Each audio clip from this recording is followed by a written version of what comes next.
starter.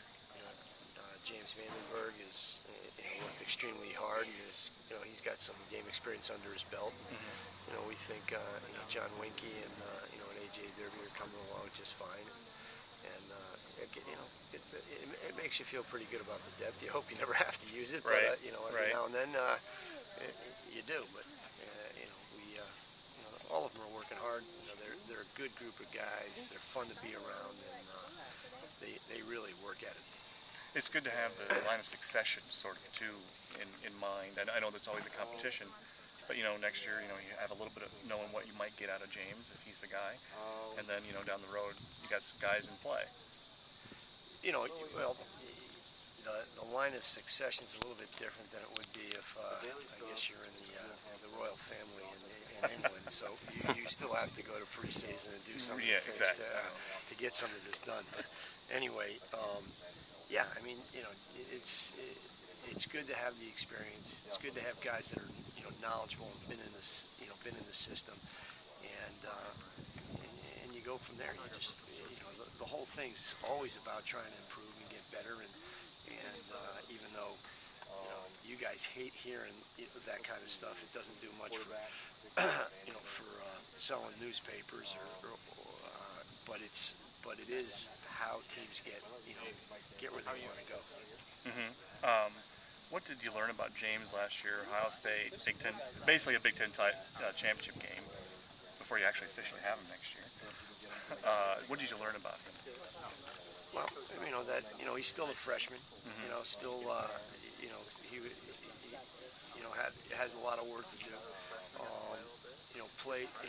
Competes. We knew we felt he would compete and prepare well. It's just he saw.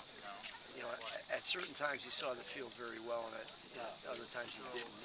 The inconsistency there is really, not unusual, because of the lack of experience. But, he went out and made plays, and that's really what you've got to ask your quarterback to do. And, again, we always talk about, making, try to make those right decisions. The good, the great decisions can turn into big plays, and James made a few of those, down the stretch. But first thing, he'll come out and tell you is that he's got a long way to go in handling a lot of the other stuff that he saw not only on that Saturday but the next Saturday against Minnesota too. Yeah, that game was 12. You guys set the world on fire. That.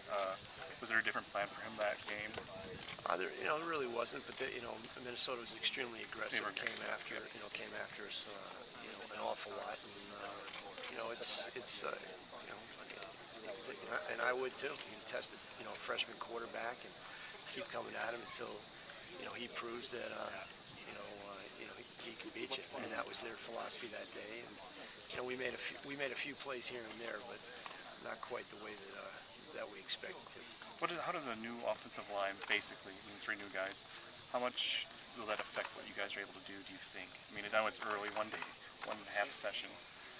Do you think it'll affect much? Or? Well, I think a lot of you guys have been around here as long as I have at this particular point in time, so that it affects it affects everybody in football.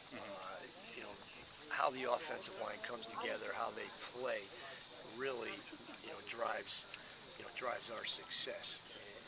We like to run the football. We need because of our pro style attack, we need to have a pocket, and those guys are instrumental in doing everything that actually allows you to be successful in the run game or building a pocket and being able to throw the ball. So, finding the right 5 guys, finding the guys who are 6, 7, and 8 as well, that can, the best 6, 7, 8 guys that we have up front is always the challenge and task. Every preseason, and it's a little bit more important this year because of graduating 4 guys with experience the year before. Do you have any ideas in mind already as far as how you're going to utilize